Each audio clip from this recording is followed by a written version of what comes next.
그 집의 주인, 상인은 늘 같은 시간에 일어나 마당을 한 바퀴 둘러보고 창고의 자물쇠를 확인하고 물동이에 비친 자신의 얼굴을 잠시 바라보곤 했지요. 오늘도 더 나아져야 한다. 그는 속으로 중얼거렸습니다. 장터가 열리기 한참 전부터 그는 배달할 물건을 정리했고 해가 떠오를 즈음이면 벌써 첫 손님을 맞을 준비가 끝나 있었습니다. 그의 손놀림은 정확했고 계산은 빠르고 냉정했습니다. 사람들은 그런 그를 성실한 장사꾼이라고 불렀습니다. 성실함은 분명 그의 큰 미덕이었지만 그 성실함 속에는 늘 조급한 그림자가 함께 따라 붙었습니다. 오늘 벌어들인 돈을 세어보며 그는 늘 같은 결론에 도달했습니다. 아직 부족하다. 마을 어귀의 큰 감나무는 해마다 풍성한 열매로 가지를 늘어뜨렸습니다. 아이들이 그 아래에서 소리치며 놀 때 상인은 잠시 걸음을 멈추고 그 모습을 구경하곤 했습니다. 그러나 그 평화로운 풍경도 오래 보지 못했습니다. 그의 눈은 곧 계산으로 돌아갔지요. 올해는 소금값이 올랐으니 겨울 장사는 더 잘 될 테지. 하지만 경쟁하는 저 장돌뱅이 녀석이 새 상품을 들여오면 그렇다면 나는 봄을 기다리지 말고 다음 장에 맞춰 비단을 더 들여와야겠다. 그에게 세상은 늘 비교의 장부처럼 펼쳐져 있었습니다. 더 벌거나 더 앞서거나 더 안전해져야 비로소 마음이 놓일 것 같았지만 이상하게도 실제로 그 단계에 도달하면 또 새로운 불안이 고개를 들었습니다. 이 정도로는 안 돼. 집안은 부족함이 없었습니다. 아내는 마당가에 채소밭을 가꿨고 아이들은 봄날 새싹처럼 잘 자랐습니다. 저녁이면 구들장에서 올라오는 따스한 온기 사이로 식탁에 김이 모락모락 피어올랐고 작은 웃음이 식탁 위에 놓인 그릇처럼 서로에게 건네졌습니다. 그때마다 아내는 말했습니다. 당신 이만하면 충분하지 않나요? 아이들도 크고 집도 넓어졌고 창고도 꽉 차 있잖아요. 상인은 미소를 지으면서도 시선을 돌렸습니다. 아직이요. 아직 멀었어. 그는 아이들의 웃음 뒤에서 재빠르게 장부를 떠올렸고 아내의 말끝에서 내일의 가격 변동을 더듬었습니다. 행복은 그의 손끝에 닿을 듯 가까운 곳에 있었지만 그는 늘 더 멀리 있는 것을 보았습니다. 내일이면 더 나은 행복이 오리라 믿었고 오늘의 평온은 늘 보류됐습니다. 밤이면 창고를 한 번 더 돌았습니다. 자물쇠가 제대로 걸렸는지 손끝으로 확인하고 곡식 자루를 눌러보며 그 무게를 가늠했습니다. 달빛이 자루의 굴곡을 부드럽게 타고 흐를 때 그는 잠깐 숨을 들이켰습니다. 그 순간만큼은 만족이 스며드는 듯 했지요. 그러나 곧 머릿속에 숫자들이 떠올랐습니다. 이 자루가 20포대, 저 자루가 30. 겨울을 지나 봄이 오기 전까지 이 정도면 버틸까? 아니, 혹여 흉년이 들면 곡값이 요동칠 텐데 미리 더 확보해야 하나? 만족은 늘 잠깐의 쉼표에 불과했고 다음 생각은 언제나 만약과 혹시가 이끌었습니다. 그는 스스로에게 자주 말했지요. 나는 가족을 지키려는 거야. 더 쌓아야 안전해. 그러나 안전이라는 이름의 그릇은 바닷물처럼 넘쳐도 늘 빈 것 같았습니다. 어느 날 장터에서 그는 오랜 거래처 노인을 만났습니다. 노인은 고개를 끄덕이며 말했습니다. 자네는 참 부지런하네. 덕분에 자네 집에는 늘 웃음이 넘치겠지. 상인은 겸손하게 웃으며 대답했습니다. 뭐, 아직 멀었습니다. 더 커야지요. 노인은 잠시 상인의 얼굴을 바라보더니 낮은 목소리로 물었습니다. 언제쯤이면 충분하다고 느낄 텐가? 상인은 대답하지 못했습니다. 질문은 너무 단순했고, 그래서 더 어려웠습니다. 그날 밤, 그는 그 질문을 이불 속에서 오래 굴려보았습니다. 언제쯤이면 대답 대신 찾아온 것은 여느 때와 같은 불면이었습니다. 창밖의 바람이 서쪽에서 동쪽으로 서늘하게 흘렀고 낡은 문짝이 간간히 삐걱대며 소리를 냈습니다. 그 소리를 들을 때마다 그의 내면에서도 삐걱거리는 의심이 일어났습니다. 나는 어디로 가고 있는가? 다음 날 그는 더 많은 물건을 들여왔습니다. 수레 위로 비단 꾸러미가 두 겹, 세 겹 쌓였고 장정들의 어깨에 실린 상자도 어제보다 많아졌습니다. 사람들은 칭찬했습니다. 참 대단한 장사꾼이야. 칭찬은 달콤했지만 그 달콤함은 금방 입천장에 끈적이게 달라붙어 목이 말라왔습니다. 더 마시고 싶은데 마시면 마실수록 갈증이 심해지는 물처럼 그는 자신도 모르게 더 큰 술에, 더 넓은 창고, 더 먼 시장을 꿈꾸었습니다. 꿈은 야심이 되었고 야심은 급히 달리는 말이 되었지요. 말의 고삐는 그가 쥐고 있는 듯 했지만 사실은 말이 그를 끌고 있었습니다. 저녁 무렵 아내가 작은 축하를 준비했습니다. 당신, 오늘은 장사가 참 잘 됐대요. 아이들과 함께 작은 잔치를 해요. 식탁에 놓인 따끈한 국과 구운 생선, 아이들이 직접 딴 푸릇한 채소가 소담하게 놓였습니다. 아이들이 박수를 치며 촛불을 불자 순간 방 안이 어둠으로 잠겼다가 다시 불빛으로 물들었습니다. 그 찰나의 어둠 속에서 상인은 문득 마음이 젖어드는 것을 느꼈습니다. 행복이란 것이 이런 순간에 있음을 어렴풋이 알 것도 같았지요. 하지만 촛농이 살짝 흘러내려 그릇 가장자리에 닿는 모습을 보는 순간 그의 머릿속은 다시 계산으로 돌아갔습니다. 이 촛불도 다음 장에 더 사야 하나. 겨울엔 더 필요할 테지. 아, 내일 오는 배가 풍랑을 만나 지체되면 어쩌지? 그럼 약속한 물건을 못 맞출 수도 있어. 식탁 위에서 웃음이 오고 갔지만 그의 내면에서는 언제나 불안의 장부가 펼쳐져 있었습니다. 그는 그 장부를 접을 줄 몰랐습니다. 접는 법을 배운 적이 없었기 때문입니다. 밤이 깊어갈수록 정적은 오히려 소음을 크게 만들었습니다. 들리지 않던 그릇길이 스치는 소리, 서랍이 미세하게 여닫히는 소리, 집 기둥이 숨쉬는 소리, 그 모든 소리가 그의 불안을 키웠습니다. 그 불안은 모양을 바꾸어 그에게 말을 걸었습니다. 더 쌓아. 그래야 안전해. 그래야 사랑하는 사람들을 지킬 수 있어. 그는 그 속삭임을 의지라고 믿었습니다. 그러나 그 속삭임은 실은 끝을 모르는 갈증의 다른 이름이었습니다. 갈증은 언제나 그럴듯한 이유를 데려오지요. 가족, 안전, 미래, 그 이유들이 고개를 끄덕이게 만들 때 마음은 자기 자신에게 묻지 않습니다. 나는 지금 충분한가? 그는 그 질문을 피하는 데 익숙했습니다. 어느 비 내리던 날 오후 상인은 창고문을 활짝 열고 곡식 자루를 다시 세어보았습니다.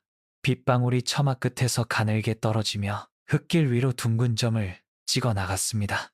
한참을 세다 보니 문득 그는 자루 사이를 비집고 들어오는 빗물 한 줄기를 보았습니다. 자루 표면이 서서히 어두워졌고 빗물이 굴러내리며 작은 길을 만들었습니다. 그 물길을 쳐다보던 그의 눈동자가 잠시 멈췄습니다. 모아도 쌓아도 스며드는 건 막을 수 없구나. 그 생각이 순간 스쳤지만 그는 곧 고개를 저었습니다. 그래서 더 치밀해야지. 물길을 막을 새로운 방법을 찾아야 해. 깨달음의 문턱까지 갔다가도 그는 다시 계산의 장부로 돌아왔습니다. 뭔가를 이해하기 직전 그는 늘 더 바빠졌습니다. 바쁨은 가장 교묘한 도피였지요. 그 무렵부터 마을 사람들 사이에서 알 수 없는 소문 하나가 떠돌기 시작했습니다. 깊은 산속 어딘가에 황금 항아리가 묻혀 있는데 그 항아리를 손에 넣은 자는 세상 근심이 사라지고 원하는 모든 것을 얻는다는 이야기.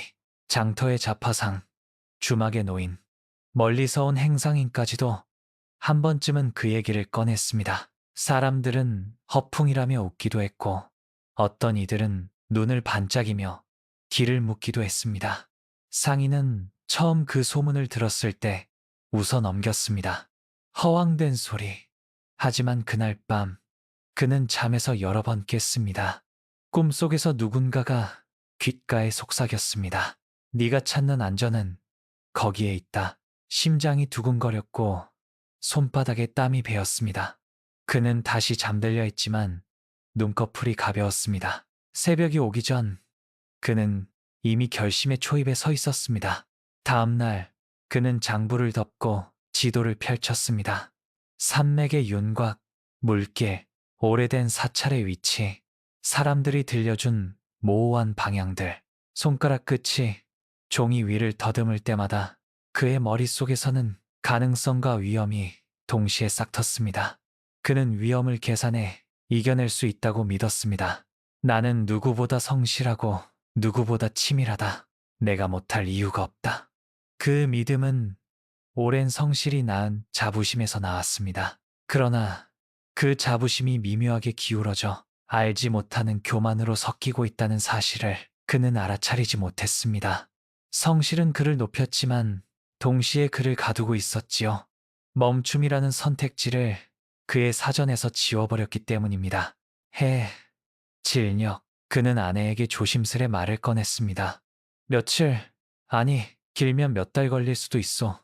산으로 다녀와야겠어. 아내는 처음엔 장난인 줄 알았습니다. 산이라니요? 지금이 가장 바쁜 철이에요. 그는 말끝을 흐리지 않고 계속했습니다. 확실한 이익이 될 정보요. 다녀오면 우리 삶이 달라질 거요. 아내는 그의 눈을 들여다보았습니다. 그 눈빛 속에는 피곤과 열망이 섞여 있었고 어제보다 더 멀리 어딘가를 바라보는 초점이 보였습니다. 당신, 요즘 많이 지친 것 같아요. 지금도 괜찮아요. 우리 충분해요. 그 말은 부드러웠지만 그의 귓속에서는 멀리 떨어져 들렸습니다. 그는 고개를 떨구며 낮게 대답했습니다. 당신과 아이들을 위해서요. 진심이었을까요? 그 말 속에는 분명 사랑이 있었지만 동시에 자신에게 건 다짐을 정당화하려는 은근한 욕망도 섞여 있었습니다. 욕망은 늘 선한 옷을 입고 오지요. 가족이라는 누구도 쉽게 반대할 수 없는 빛을 두르고 그날 밤 그는 짐을 꾸렸습니다. 튼튼한 신발, 마른 고기, 물병, 칼, 그리고 장부 대신 작은 수첩. 수첩 첫 장에는 그가 스스로에게 적어둔 문장이 있었습니다. 돌아올 때 나는 새로운 사람일 것이다. 그는 무엇이 새로운 것인지 정확히 말할 수 없었지만 어렴풋이 그것이 더 많은 소유, 더 두터운 안전, 더 길어진 미래일 것이라고 믿었습니다. 문 밖에 나가기 전 아이들이 졸린 눈으로 달려와 아버지의 허리를 꼭 껴안았습니다. 그 순간 그의 가슴에 잠깐 뜨거운 것이 차올랐습니다. 아이들의 체온이, 작은 손의 힘이, 지금이라는 시간의 선명함이 그를 붙잡았습니다. 멈출 수도 있었습니다. 그러나 그는 부드럽게 아이들을 떼어내며 말했습니다. 아버지는 곧 돌아올 거야. 더 좋게 만들어서. 약속은 달콤했고 그 달콤함은 오래 남았습니다. 그는 그 맛을 의지 삼아 길을 나섰습니다. 마을 어귀의 감나무 아래를 지날 때 바람이 한번 크게 불었습니다. 익어가던 감두어개가 땅에 떨어져 둔탁한 소리를 냈습니다. 그는 무심코 그 소리를 지나쳤습니다. 뒤돌아보았다면 바닥에 금간 과육과 달라붙은 흙을 보았을 것이고 어쩌면 마음속에서 무언가가 작게 무너지는 소리를 들었을지도 모릅니다. 그러나 그는 앞으로만 걸었습니다. 그의 등 뒤로 저녁 노을이 길게 늘어졌고 그 그림자는 그가 모르는 사이 더 길어졌습니다. 그림자는 언제나 해가 기울 때 더 선명해지지요. 그의 마음도 그랬습니다. 더 많은 것을 향해 기울수록 그 마음의 그림자는 더 길어지고 선명해졌습니다. 그는 아직 그것을 보지 못했습니다. 앞으로 올라야 할 길과 손에 넣을 것들, 그리고 돌아오면 달라질 삶만 보였지요. 그렇게 상인의 긴 여정이 시작되었습니다. 아직 그는 모릅니다. 욕심이 어떻게 사람의 발걸음에 무게를 더하고 생각의 숨통을 좁히며 사랑의 언어마저도 목표의 언어로 바꾸어 버리는지 그는 아직 모릅니다. 만족이라는 셈은 먼 산 너머에 있는 것이 아니라 집 마당의 작은 우물처럼 늘 그의 발치에 있었음을. 그리고 그는 더더욱 모릅니다. 어느 산골짜기에서 마주치게 될 그 빛나는 항아리가 어떻게 자신의 마음을 비추는 거울이 되어버릴지를. 지금은 그저 걷습니다. 더 빠르게, 더 멀리, 더 높이. 그의 발밑에서 자갈이 또르르 굴러내리고 어둠은 천천히 숲의 모서리를 넓혀갑니다. 상인은 외투깃을 세우고 숨을 고릅니다. 그의 가슴 속에서는 아직도 같은 목소리가 울리고 있습니다. 조금만 더 가지면 나는 행복해질 거야. 이 믿음이 그를 떠밀고 이 믿음이 그를 데려갑니다. 어디로? 아직은 그도 모릅니다. 다만 돌아올 때 자신이 새로운 사람이 되어 있을 거라 믿으며 그는 오늘의 평온을 뒤로하고 어둠 속으로 한 발 더 들어갑니다. 산길에 들어선 상인은 여전히 마을의 풍경을 등 뒤에 두고 있었습니다. 바람이 불면 귓가에 파도 소리가 멀리서 들려왔고 길가의 소나무 가지는 낮게 몸을 숙이며 그의 걸음을 따라왔습니다. 하지만 그의 마음은 더 이상 자연을 느끼지 못했습니다. 가슴 속에서 끊임없이 맴도는 것은 단 하나, 장터에서 들었던 그 소문이었습니다. 깊은 산 속에 황금 항아리가 묻혀 있다. 그것을 얻는 자는 세상 모든 부를 차지하게 될 것이다. 처음에는 허풍 같던 말이 시간이 지날수록 뼛속까지 스며들었습니다. 숲의 어둠이 깊어갈수록 소문은 마치 실제로 존재하는 약속처럼 변했습니다. 그의 귀에는 여전히 장터의 소란스러운 목소리가 들리는 듯 했습니다. 정말로 본 사람이 있다네. 그 항아리를 손에 넣으면 더 이상 근심이 없을 거라더군. 길은 험하지만 분명히 어딘가에 있다네. 밤이 되어 모닥불 앞에 앉으면 불꽃이 흔들릴 때마다 항아리의 황금빛이 그 속에서 튀어나오는 듯 보였습니다. 그는 무심코 손을 뻗었다가 허공만 움켜쥐곤 했습니다. 불꽃이 제로변에 흩날릴 때마다 그의 심장은 허전한 고동을 울렸습니다. 이 허전함을 채우려면 반드시 그 항아리를 찾아야 한다. 마음속에서 울리는 목소리는 점점 더 커졌습니다. 며칠 길을 걷다. 그는 산 중턱의 작은 암자에서 노승 한 사람을 만났습니다. 노승은 바위에 걸터 앉아 나무 그늘 아래서 조용히 차를 다리고 있었습니다. 상인은 잠시 걸음을 멈추었습니다. 노승은 미소 지으며 말했습니다. 낯선이여, 어디로 향하는가? 상인은 대답했습니다. 저 깊은 산속으로 갑니다. 찾을 것이 있어서요. 노승은 잠시 눈을 감고 고개를 끄덕였습니다. 찾는 것이 무엇이냐? 상인은 주저하다가 입을 열었습니다. 황금 항아리를 찾으려 합니다. 그것만 있으면 제 삶이 완전해질 겁니다. 노승은 잠시 그를 바라보더니 잔잔히 웃었습니다. 항아리는 세상 어디에나 있네. 하지만 그대가 쫓는 것은 항아리가 아니라 스스로의 끝없는 갈증일 뿐일세. 상인은 얼굴을 붉혔습니다. 아닙니다. 저는 가족을 위해 더 나은 미래를 위해 필요한 겁니다. 이것은 욕심이 아니라 의무입니다. 노승은 더 말하지 않았습니다. 다만 차잔을 들어 상인에게 건네며 말했습니다. 차가 뜨겁네. 그러나 잠시 기다리면 식어 마실 수 있지.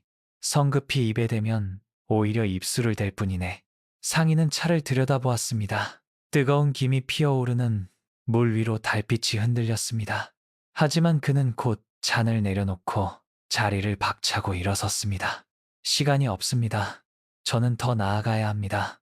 노승은 고개를 끄덕였지만 눈빛에는 미묘한 슬픔이 어렸습니다.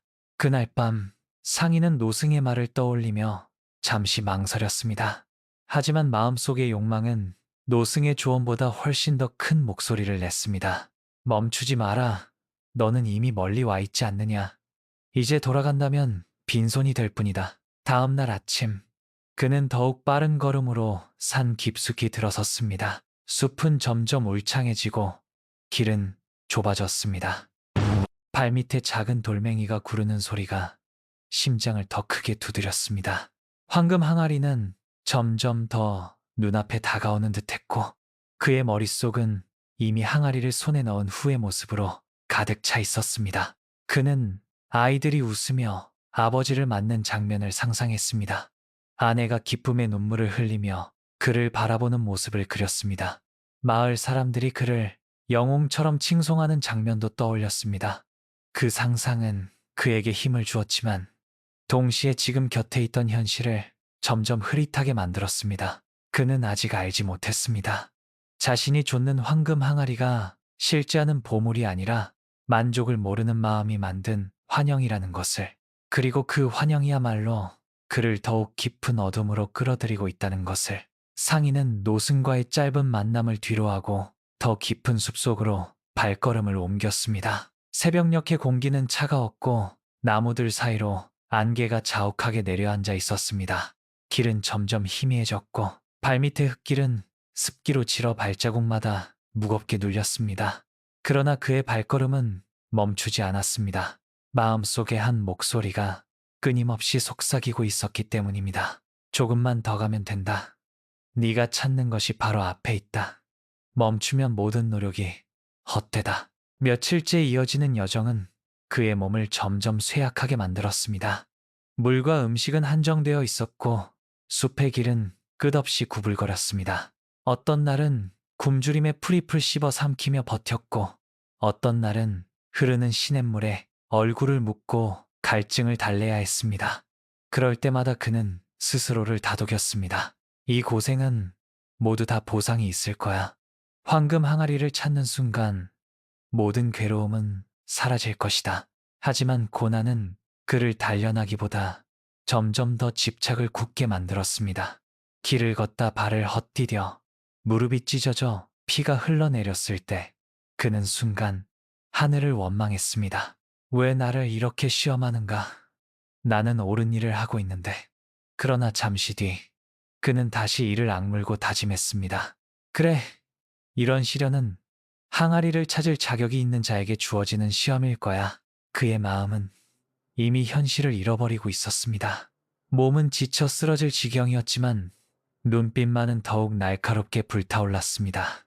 길 위에서 그는 몇몇 사람들을 만났습니다. 산짐승을 피해 떠도는 나그네, 장터로 가던 나무꾼, 그리고 길을 잃은 아이까지. 그들은 상인에게 물었습니다. 어디로 가는 겁니까? 이렇게 깊은 숲에 무슨 일이 있습니까? 상인은 잠시 망설였지만 곧 대답했습니다. 나는 황금 항아리를 찾으러 가는 길이요. 그것만 얻으면 모든 것이 달라질 거요. 나무꾼은 손사래를 치며 말했습니다. 그건 허황된 소문일 뿐입니다. 이미 여러 사람이 찾으러 갔다가 돌아오지 못했다는 얘기를 못 들으셨습니까? 그러나 상인은 귀 기울이지 않았습니다. 그들은 노력하지 않았기 때문이요. 나는 다르다오. 아이 역시 고개를 갸웃하며 물었습니다. 아저씨, 황금 항아리를 찾으면 정말 행복해져요? 상인은 순간 대답하지 못했습니다. 아이의 맑은 눈망울은 마치 마음속 깊은 곳을 비추는 거울 같았기 때문입니다. 하지만 이내 고개를 돌리며 대답했습니다. 행복해질 수밖에 없지. 누구라도 그걸 가지면. 아이는 아무 말 없이 숲길 저편으로 사라졌습니다. 상인의 마음속에는 잠시 미묘한 떨림이 있었지만 곧 시간을 허비할 수 없어 라는 생각에 다시 발걸음을 재촉했습니다. 밤이 되자 산속은 칠흑 같은 어둠에 잠겼습니다. 바람이 불 때마다 나무 가지들이 부딪히며 괴이한 소리를 냈습니다. 상인은 작은 모닥불을 피워 몸을 녹이며 스스로에게 속삭였습니다. 나는 반드시 찾을 것이다. 여기까지 와서 포기할 수는 없다. 나는 선택받은 사람이다. 그러나 속삭임 속에서도 그의 눈은 초조하게 떨렸습니다.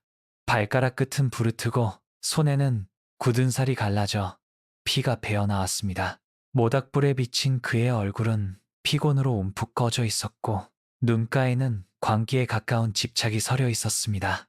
그 순간 바람에 불꽃이 크게 흔들리며 마치 그의 마음을 비웃듯 춤을 추었습니다. 불꽃이 꺼져갈 때마다 그는 불안에 사로잡혔습니다. 혹시 내가 잘못된 길을 걷고 있는 건 아닐까? 하지만 그 불안을 인정하는 순간 지금까지의 모든 발걸음이 무너질까 두려웠습니다. 그는 곧 스스로에게 이렇게 말했습니다. 아니야, 나는 옳은 길을 가고 있다. 이 고생 끝에 반드시 보상이 있다. 이 여정에서 상인이 보지 못한 것은 이미 그는 충분히 많은 것을 가지고 있었다는 사실이었습니다. 집에는 기다리는 가족이 있었고 마을에는 그를 존경하는 이웃이 있었습니다. 그러나 그의 눈은 앞만 보았고 귀는 마음속에 갈망만 들었습니다. 그가 놓치고 있는 보물은 눈앞의 황금 항아리가 아니라 이미 곁에 있던 평범한 일상이었음을 아직 그는 알지 못했습니다. 상인의 발걸음은 더 거칠어졌습니다. 그는 점점 더 깊은 숲으로 들어가며 마치 자신의 삶 전체를 황금 항아리에 걸고 있는 듯 했습니다. 그리고 그 걸음은 이제 그를 되돌릴 수 없는 길로 몰아넣고 있었습니다. 며칠째 이어진 여정은 상인의 몸과 마음을 한계로 몰아붙였습니다. 새벽녘이면 서리 내린 풀잎 위로 그의 발자국이 이어졌고 낮에는 뜨거운 햇볕이 그의 어깨를 내리쬐었습니다. 허기와 갈증, 피곤이 파도처럼 번갈아 몰려왔지만 상인은 멈추지 않았습니다. 그를 붙잡아 끌고 가는 힘은 오직 하나, 황금 항아리에 대한 집착이었습니다.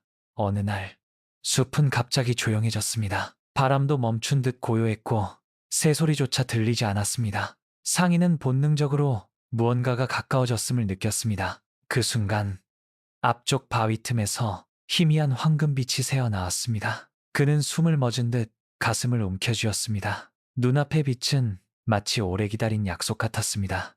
발걸음은 흔들렸고 손끝은 떨렸습니다. 드디어 찾았다. 상인은 미친 듯이 바위를 헤집고 땅을 파냈습니다. 흙먼지가 손톱 밑에 파고들고 손바닥은 극혀 피가 배어나왔지만 개의치 않았습니다. 마침내 흙 속에서 황금빛 항아리의 윤곽이 드러났습니다. 반짝이는 빛은 태양조차 부끄럽게 만들 듯 강렬했고 그의 눈은 그 빛에 완전히 사로잡혔습니다.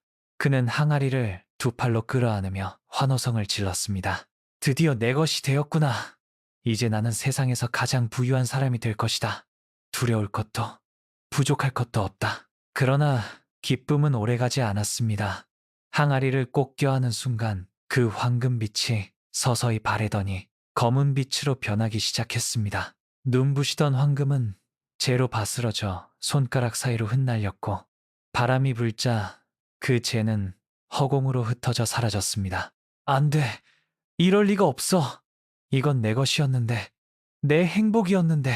상인은 항아리 속을 미친 듯이 파헤쳤습니다. 그러나 남은 것은 텅 빈 껍데기뿐이었습니다. 차갑고 무거운 항아리는 마치 그의 마음속 공허함을 그대로 드러내는 듯 했습니다. 그는 땅바닥에 무릎을 꿇고 손을 떨며 중얼거렸습니다. 나는 모든 것을 걸었는데 왜 아무것도 남지 않은 거지? 나는 이제 무엇을 위해 살아야 하지? 눈물이 흙 위에 떨어졌습니다. 그 눈물은 곧 진흙이 되어 그의 손가락을 더럽혔습니다. 황금을 붙잡고 있다고 믿었던 그 손에는 이제 흙과 재만 남아 있었습니다. 그 순간 그는 불현듯 오래전 노승이 해준 말을 떠올렸습니다. 항아리는 세상 어디에나 있네. 그러나 그대가 쫓는 것은 항아리가 아니라 스스로의 끝없는 갈증일 뿐일세. 이제서야 그 말의 의미를 깨닫기 시작했습니다.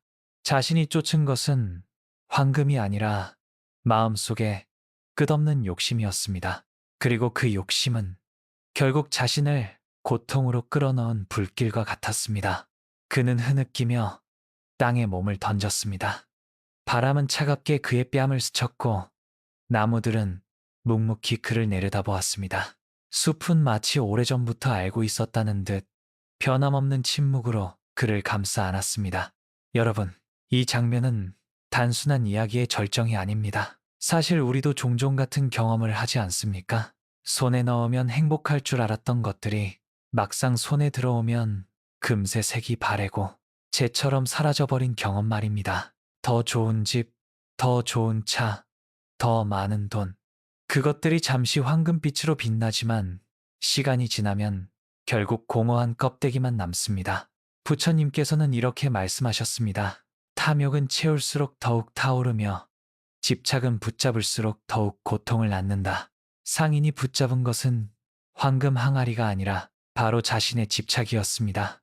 그리고 그 집착은 결국 그의 삶을 공허와 절망으로 몰아넣었습니다. 이제 그는 무너진 마음을 안고 숲속에 홀로 서 있었습니다. 어쩌면 이 절망의 순간이야말로 진짜 깨달음의 문턱일지도 모릅니다. 왜냐하면 집착이 무너진 자리에서만 비로소 진실이 보이기 때문입니다. 숲속에 홀로 주저앉은 상인은 황금 항아리의 잔해를 손에 쥔 채 한동안 움직이지 못했습니다. 손가락 사이로 흩날린 재는 이미 바람에 사라지고 없었지만 그의 가슴 속에는 여전히 텅 빈 공허만 남아 있었습니다. 나는 모든 것을 걸었는데 왜 아무것도 남지 않은 거지? 그 울음은 숲속 어둠에 흩어져 메아리 쳤습니다. 그때 문득 그는 여정 중에 만났던 노승의 얼굴을 떠올렸습니다. 차잔을 건네며 말하던 그 목소리가 귓가에 되살아났습니다. 항아리는 세상 어디에나 있네. 그러나 그대가 쫓는 것은 항아리가 아니라 스스로의 끝없는 갈증일 뿐일세. 그제야 그는 깨달았습니다. 자신이 찾은 황금 항아리는 실제하는 보물이 아니라 욕심이 만들어낸 허상이라는 것을, 만족할 줄 모르는 마음, 더 가지려는 끝없는 집착이 그의 삶을 이끌었고 결국 그를 절망으로 몰아넣은 것입니다. 부처님께서는 탐욕, 성냄, 어리석음을 인간을 괴롭게 만드는 세 가지 독이라고 말씀하셨습니다. 그 중에서도 탐욕은 불처럼 번져나가며 만족을 모르는 사람의 마음을 끊임없이 태운다고 하셨습니다. 더 가지려는 마음은 처음에는 달콤한 약속처럼 다가오지만 그것을 붙잡으면 붙잡을수록 갈증은 더 커지고 고통은 더 깊어집니다. 상인의 이야기는 바로 이 가르침을 생생하게 보여줍니다. 그는 이미 풍족한 삶을 살고 있었지만 조금만 더 가지면 행복해질 건이라는 욕심 때문에 가진 것의 소중함을 보지 못했습니다. 결국 그는 가진 것들을 내려놓고 산속으로 들어갔고 끝내는 허망한 환영을 붙잡으려다 모든 것을 잃고 말았습니다. 여러분, 혹시 우리의 마음 속에도 이런 황금 항아리가 있지 않습니까? 더 큰 집, 더 많은 재산, 더 변치 않는 젊음과 건강, 혹은 누군가의 변함없는 사랑까지 우리는 그것들을 반드시 붙잡아야 행복할 거라 믿습니다. 그러나 그것들은 결국 무상의 법칙 아래 놓여 있습니다. 꽃은 피면 시들고 낮이 되면 밤이 오며 젊음은 반드시 늙음으로 변합니다. 아무리 붙잡으려 해도 그 소나기에서 빠져나가는 것이 인생의 이치입니다. 부처님께서는 이렇게 말씀하셨습니다. 만족을 아는 이는 땅바닥에 누워도 편안하나 만족을 모르는 이는 하늘 위에 있어도 괴로움을 면치 못한다. 행복은 더 많이 얻는 데서 오는 것이 아니라 지금 가진 것에서 감사와 만족을 찾을 때 비로소 피어나는 것입니다. 상인이 미처 깨닫지 못했던 것은 그의 곁에 이미 웃는 아이들과 따뜻한 밥상, 그를 기다리는 아내가 있었다는 사실입니다. 그 무엇보다도 값진 보물은 늘 곁에 있었지만 그는 그것을 보지 못했습니다. 여러분, 오늘 하루 잠시 멈추어 스스로에게 물어보면 어떨까요? 내 마음속의 황금 항아리는 무엇인가? 나는 무엇을 쫓느라 이미 가진 보물을 보지 못하고 있는가? 그 질문 앞에서 우리는 깨닫게 됩니다. 진짜 행복은 미래에 올 어떤 황금빛 약속이 아니라 지금 이 순간의 평범한 삶 속에 이미 깃들어 있다는 것을. 상인의 이야기는 단지 옛날 우화에 머무르지 않습니다. 사실 지금 우리가 살아가는 현대 사회와도 놀라울 만큼 닮아 있습니다.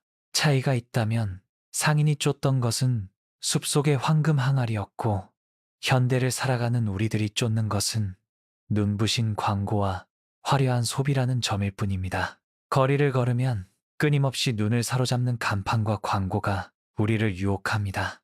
이 옷을 입으면 더 젊어 보일 것이다. 이 집을 사면 당신의 인생이 달라질 것이다. 이 차를 타면 더 존경받을 것이다.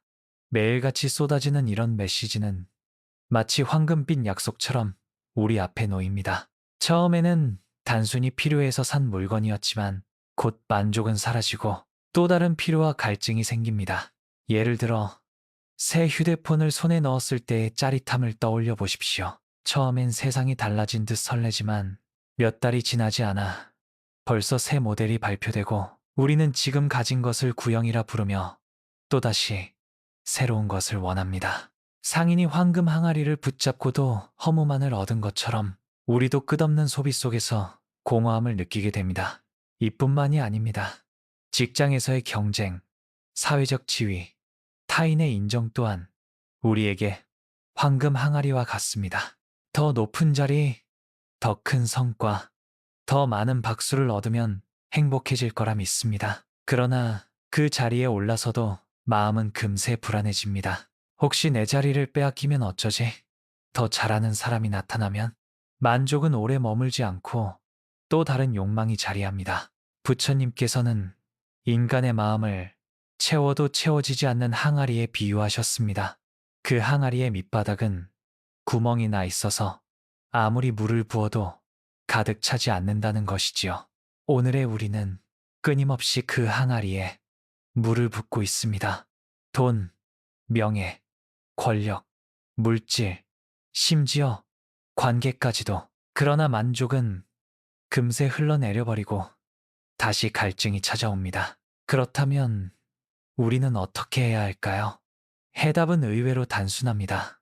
만족할 줄 아는 마음을 키우는 것입니다. 부처님은 족함을 알면 부자요, 족함을 모르면 가난하다고 말씀하셨습니다. 우리가 가진 것이 많고 적음이 중요한 것이 아니라 그 가진 것에 만족할 수 있느냐 없느냐가 행복을 결정한다는 뜻입니다. 예를 들어 한 끼 밥상 위에 놓인 소박한 반찬도 감사히 여긴다면 그 순간은 잔치가 됩니다. 가족의 미소 하나, 친구와 나눈 짧은 대화, 햇살이 창가에 내려앉는 순간, 이것들이 바로 진짜 황금 항아리입니다. 그러나 욕심에 눈이 가리면 이 값진 보물들을 알아보지 못합니다. 여러분, 오늘 하루를 돌아보며 잠시 멈춰보시길 바랍니다.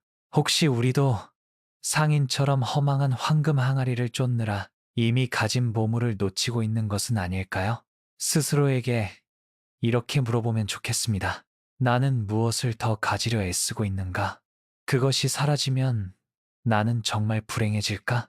아니면 이미 내 곁에 있는 것만으로도 충분히 행복할 수 있지 않을까? 현대 사회는 끊임없이 우리에게 속삭입니다. 더 가져라, 더 올라가라, 더 젊어져라. 그러나 그 속삭임을 따라가다 보면 끝없는 숲길에 갇히게 됩니다. 상인이 그랬듯이요.